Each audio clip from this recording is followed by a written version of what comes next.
Hello friends, welcome to my channel spiritual awakening. मैं आपकी friend फिर से हाजिर हूँ आपके लिए मोस्ट इंपॉर्टेंट टॉपिक को लेकर के। डीएफ्स की लाइफ में बहुत सारा चैलेंजेस चीज़ें चल रहे हैं। बहुत सारी इंपॉर्टेंट डीएफ्स को कुछ इंट्यूशंस स्ट्रांग हो रहे हैं जो कि इनको बता रहे हैं कि यस, अभी कौन सी दिशा में आगे बढ़ना है। कुछ को तो ऐसा महसूस होने लगा है कि जहाँ जितना आगे बढ़ चुके हैं ना, अभी इससे भी आगे कुछ है जो कि हमारी नज़रों से परे है। जैसे कि पहले वाली साइकिल में इन डीव्स के साथ में क्या हुआ कि इनको नहीं पता था कि आगे क्या है, क्या कुछ है, पर फिर भी बस अपनी गट फीलिंग को फॉलो करते करते, अपनी इंट्यूशन को फॉलो करते करते ये बढ़ चली थी आगे और बढ़कर ही इतना दूर आ पाई हैं। तो इनके सामने धीरे धीरे इनका जो फ्यूचर है, ब्राइट फ्यूचर अभी तक जो इन्होंने जिया है, ठीक है, परसेंटेज वाइज वो कुछ भी ब्राइट रहा हो डियर, पर ब्राइट फ्यूचर वो अनफोल्ड होता रहा। ठीक है, अभी क्या हुआ है कि बाकायदा फिर से एक सिनेरियो वैसा बन रहा है इनकी लाइफ में कि ये फिर से अभी अनफोल्ड होता हुआ कुछ तो देख रही हैं, फील कर रही हैं। इंपॉर्टेंट एनर्जीज कौन से निकल करके आई है इनके लिए इस वक्त में डियर? सबसे पहले तो अपने इर्द गिर्द वाले लोगों को ये गुस्से से, कोई अलग भाव से, कोई चिड़चिड़ेपन से ऐसे शब्द कहने वाली हैं जो कि उसके लिए लर्निंग पॉइंट बनेंगे। ठीक है, और वो व्यक्ति जो है इनसे कुछ सीखेगा। एक एग्जाम्पल के थ्रू मैं इस चीज को एक्सप्लेन करती हूँ।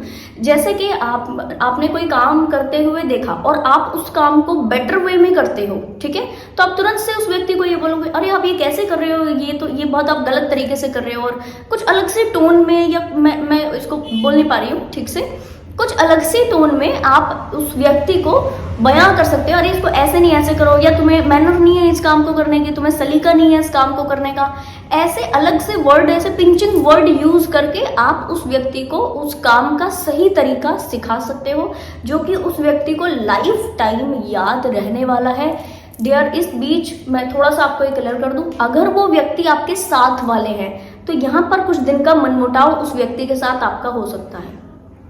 ठीक है जी, अगर वो व्यक्ति आपसे छोटे हैं, इट्स वेरी ओके, वो कुछ थोड़ा सा आपके बारे में सोचेंगे, अरे ये थोड़ा सा मेरे को कैसे बोले, मेरे को ईगो में बोले, मेरे को अलग सी भावना में बोले, ठीक है, ये मैंने तो ऐसा एक्सपेक्ट नहीं किया था कि ये मेरे को ऐसा बोल देंगे, फिर भी बोल दिया, वो ओके करके, ठीक है। बड़े छोटे के बीच में इस तरह की चीजें चलती है कि अगर बड़े व्यक्ति ने कभी डांट दिया या गुस्से से कुछ बोल दिया तो it's very okay for him और हर। ठीक है, अच्छा बात करें अगर, तो आपने ध्यान कहाँ रखना है? एक तो आपने ध्यान थोड़ा रखना है परसेंटेज वाइज उन व्यक्तियों के साथ जिनके साथ ये सिनेरियो बने, आपके साथ वाले लोगों के साथ से। ठीक है, मान लो आपके कोई साथ के, आपके कोई फ्रेंड है, फ्रेंड सर्कल में, उनको अगर आप इस तरह के वर्ड, क्योंकि ये तो निकलेंगे आपके मुंह से, ठीक है, ये इसलिए निकलेंगे क्योंकि उस व्यक्ति को ये समझ में आ सके कि वो डील किस व्यक्ति के साथ कर रहा है। आपका वाइब्रेशनल फ्रिक्वेंसी का काम हो रहा है एक्चुअल में यहाँ से। ठीक है जी, और अगर कोई व्यक्ति बड़ा है तो वहां पर आपने बहुत ज्यादा ध्यान देना है डियर। ध्यान दीजिए इस बात पर कि कोई बड़ा अगर व्यक्ति है तो उसकी ईगो सेल्फ बहुत ज्यादा हर्ट होता है उस वक्त जब आप, यानी कि आप छोटे हो, एज में कम हो, या विजडम में छोटे हो, या किसी भी तरीके से अगर छोटे हो, तो वो व्यक्ति आपसे कुछ भी सुनना इस बारे में कि आप इस तरीके के वर्डिंग को यूज करके वहां पर कुछ कह दो, ठीक है, बहुत पिंचिंग वाले वर्ड्स को यूज करके कुछ कह दो, उस व्यक्ति को आपसे सुनना पसंद नहीं है। पर फिर भी क्योंकि आपके मुंह से इस तरह के वर्ड निकल रहे हैं तो हो सकता है कि इस बीच आपकी वाइब्रेशनल फ्रिक्वेंसी नेगेटिव हो, डाउन जाए, तो मुझे डिवाइन का डायरेक्ट मैसेज है कि मैं तुरंत प्रभाव से ये आपको मैसेजेस पहुंचाऊं कि अगर आप किसी बड़े व्यक्ति को इस तरह के वर्ड को प्रोजेक्ट कर देते हो, पहले तो आपको क्या करना चाहिए, देखो समझो, आप अपने इस वक्त तो आप इतना अवेयर हो चुके हो कि आपको समझ में आ जाएगा कि मैं कहाँ कौन सा रिएक्शन कर रहा हूँ। ठीक है, अगर फिर भी आपको ऐसा महसूस हो कि नहीं, मेरे को यहाँ पर थोड़ा सा रुकना चाहिए था और मैं नहीं रुकी और मैंने प्रोजेक्ट कर दी हैं चीजें, ठीक है, चीजें हो गई हैं, या अब तो क्या ही कर सकते हैं, अब तो मैंने बोल दिया, अब तो मैंने ओके कर दिया, अब तो क्या ही कर सकते हैं। अगर ऐसा मन में आ रहा है, बहुत ध्यान से इस बात को समझिए कि वो व्यक्ति ज्यादा बड़े हर्ट एनर्जी आपकी तरफा प्रोजेक्ट कर सकता है, कारण कि वो गिल्ट में न जाए खुद से, इसलिए वो क्या करेगा, आपकी तरफ ऐसी एनर्जी भेज देगा, अच्छा तुम सिखाओगे क्या, अब तुम सिखाने वाले हो गए हो क्या, अच्छा जी ठीक है, अभी हमें तुमसे सीखना पड़ेगा क्या। ऐसी वाइब्रेशनल फ्रिक्वेंसी जो कि आपको तुरंत से डाउन कर दे, तुरंत से नीचे पहुंचा दे, आपकी तरफा प्रोजेक्ट हो सकती है, तो इसकी तरफा बड़ा ध्यान दें। एज सच बहुत ज्यादा गिल्ट में जाने की जरूरत नहीं है, पहले तो अवेयरनेस में आकर रोक दे खुद को। ठीक है, अगर आपसे ऐसे भाव वाले शब्द आ रहे हैं तो रोक दें, अगर बड़े हैं तो, छोटे हैं तो आप बोल सकते हो ठीक है। और अगर साथ वाले हैं तो भी आप थोड़ा सा वहां पर बैलेंस करके चीजों को बोल सकते हो। बड़े हैं तो आप गिल्ट में आप ना जाएं, क्योंकि डियर इस वक्त में आप देखो वाइब्रेशनल फ्रिक्वेंसी कलेक्टिव की डिस्टर्ब होती है जब एक डीएफ का वाइब्रेशन फ्रिक्वेंसी ऐसा जाए। और यहाँ पर क्या है, कलेक्टिव में डीएफ का वाइब्रेशन ऐसा जा रहा है कि वो तुरंत किसी बड़े व्यक्ति के प्रभावशाली वर्ड से तुरंत डीमोटिवेट होकर के नेगेटिव वाइब्रेशन में जा रही है। तो आप 5 मिनट 10 मिनट बहुत ज्यादा लोअर वाइब्रेशन में रह सकते हो, ये सोचकर कि मैंने कौन सी गलत चीज कही, क्योंकि बाकायदा वो चीज गलत नहीं होगी माय डियर, जो अभी आप उनको कह दोगे गलत नहीं होगी। पर तरीका, बोलते हैं ना कि अगर हम सही तरीके से कोई काम करें तभी वो सही होता है। अगर हमने काम सही किया है और वो तरीका उसका गलत है तो वो गलत में ही आएगा, ठीक है। तो कहना चाहिए कि आपको यहाँ पर थोड़ा सा ध्यान देना है इस समय पर, जब वहां पर आपको नेगेटिव सुनने के लिए मिल जाए। तो आप इतना कर सकते हो, अगर हो गया है वो सीन क्रिएट ही हो गया है, आपने बोल ही दिया, तो इतना करें, बोल दिया। अब आपको मालूम है पीछे से सुनने मिलेगी तो थोड़ा देर साइड में निकल जाए, वो शब्द को अपने कानों में न पड़ने दें। कारण क्योंकि आपने काम तो सही किया है, बट ऐसा है कि गलत तरीके से हो गया है, जिसकी वजह से क्या हो रहा है कि आपको नेगेटिव वाइब्रेशन में ये व्यक्ति पहुंचा देगा, क्योंकि ये बड़ा है, ठीक है, और डोमिनेशन भी इनके अंदर पे है, तो ये पहुंचा देगा। अब आपको क्या करना है, निकल जाना है इस ऑरा से, थोड़ा सा दूर हो जाइए, दूसरे कमरे में चले जाइए, ऐसी जगह पे जहाँ पे वो शब्द आपके कानों में ना पड़े, ठीक है, ताकि एटलीस्ट आप उस वाइब्रेशनल फ्रिक्वेंसी में मेंटेन रहो जो कि पहले से आपकी है। दूसरे इंपॉर्टेंट मैसेज मुझे आपके लिए मिले थे कि इस वक्त में अगर आपके डिवाइन काउंटर पार्ट आपको अच्छा ढंग से सर्व नहीं कर रहे हैं, आपको ऐसा महसूस हो रहा है कि एक बर्डन की तरह, बस इसलिए कि चीजें बुरी ना लग जाए, दूसरे व्यक्ति को कोई चीज बुरी ना लग जाए, ठीक है, या उन लोगों को कोई चीज बुरी ना लग जाए, या मैं गलत ना कर दूं, बस इस वजह से अगर आप किसी रिलेशनशिप का बर्डन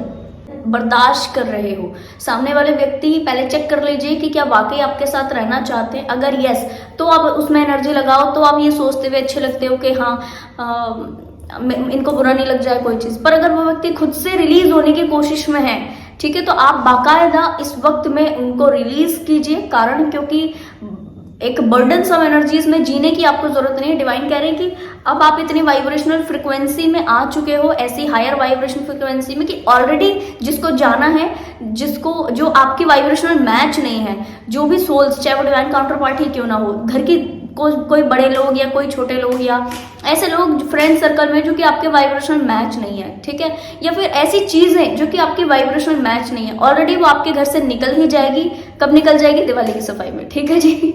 तो घर में जो ऐसी सारी चीजें हैं जो कि आपकी वाइब्रेशनल मैच नहीं है, आप खुद से उठाकर उसको दिवाली की साफ सफाई में घर से बाहर फेंक देने वाले हो।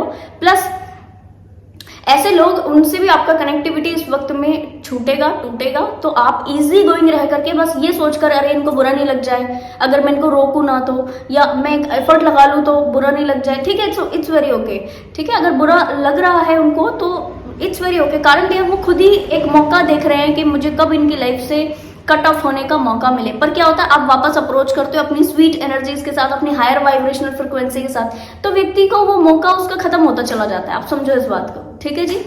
तो जो सोल्स, चाहे वो डिवाइन काउंटर पार्टी क्यों ना हो, आपकी लाइफ से अगर कट ऑफ होने की कोशिश कर रहे हैं, तुरंत प्रभाव से उनको रिलीज कर दीजिए। बर्डन की जरूरत नहीं है, आप खुद से रिलीज कर दोगे, that is very good. Otherwise तो डिवाइन की मर्जी से ये इर्द गिर्द में, अभी 1111 पोर्टल के इर्द गिर्द में ही आपकी लाइफ से डीक्लटरिंग हो जाएगी। और जैसे कि मैंने आपको बताया कि आप इतने हायर फ्रिक्वेंसी में आ चुके हो कि नेगेटिव एनर्जी वाली चीजें तो वैसे भी आपकी लाइफ में रुकेंगी नहीं, थमेगी नहीं, वो तो निकल ही जाएगी। तो अच्छा है कि आप खुद ही उसको थामने का प्रयास न करें, खुद ही उनको कट ऑफ कर दें। और ये इजी होगा आपके लिए, इस वक्त इजी होगा, और कोई दूसरे व्यक्ति के लिए, सामने वाले व्यक्तियों के लिए भी इस वक्त में आसान होगा। उनकी भी अपनी ग्रोथ अलग जगह पर हो जाएगी और आपकी भी अपनी ग्रोथ तो हो ही रही है। आप अपने जर्नी में आगे बढ़ ही रहे हो, बहुत पॉजिटिवली आगे बढ़ रहे हो, ठीक है जी।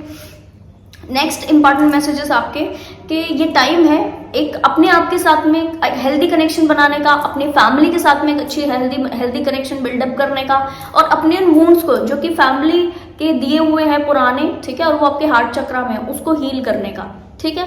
तो थोड़ा सा अच्छा क्वालिटी टाइम बिताना शुरू कीजिए फैमिली के साथ में अच्छी थोड़ी सी मेमोरी शेयर कीजिए पुरानी, ठीक है, और चीज़ों की क्लैरिटी लेने की कोशिश कीजिए। आप ना इस क्लैरिटी में कुछ चीज़ों को बहुत डिटेल में समझने वाले हो, ठीक है। कैसे कि जब आप पुराने कोई मुद्दे उठाएंगे और उसमें उस व्यक्ति का परसेप्शन, क्योंकि अभी कोई लड़ाई झगड़े का मुद्दा नहीं बना हुआ है, अब तो बस एक बात कर रहे हैं, है ना। तो बस बात करने में क्या होता है, सामने वाले व्यक्ति की परसेप्शन को समझने का मौका मिलता है।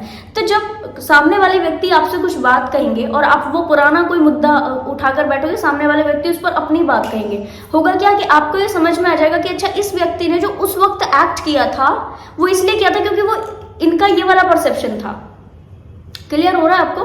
तो ये वाले परसेप्शन का एस्पेक्ट आप समझ पाओगे, और इतना क्लियर कि ये जो परसेप्शन का एस्पेक्ट है ये आपके लिए भी बड़ा हेल्पफुल है। क्यों? क्योंकि इसी तरीके के एस्पेक्ट से आपने भी फ्यूचर में दूसरे और सोल्स को प्रॉब्लम से निकालने में मदद करनी है उन लोगों की, ठीक है। प्रॉब्लम से निकालने में आपके लिए भी ये हेल्पफुल होगा, और आप भी एक बहुत अच्छे ढंग से चीज़ों को डिटेल में समझ पाएंगे। तो ये काफ़ी ज़रूरी है आपके लिए। तो तुरंत प्रभाव से इन एक्शंस को लेने का प्रयास कीजिए, ठीक है जी डियर। तो ये कुछ 3 मेजर चेंजेस आपकी लाइफ में इस वक्त में आ रहे हैं। तुरंत प्रभाव से इनके ऊपर काम कीजिए, इन मैसेजेस को लीजिए, और जो सोल से रेजोनेट करते हैं वो अभी लीजिए। जिन सोल से फ्यूचर में रेजोनेट करेंगे, क्योंकि कुछ सोल्स का एनर्जी डाउन है, जैसे ही ये अच्छी वाइब्रेशनल फ्रिक्वेंसी में आ जाएंगे तो इनके लिए भी ये वाले मैसेज जो है वो रेजोनेट करेंगे। तो आई होप ये वीडियो आपको इन्फॉर्मेटिव लगी होगी। पसंद आया तो लाइक, कमेंट, शेयर, सब्सक्राइब जरूर से कीजिएगा। मैं आपको मिलूंगी नेक्स्ट वीडियो में। तब तक के लिए bye bye, take care, stay blessed.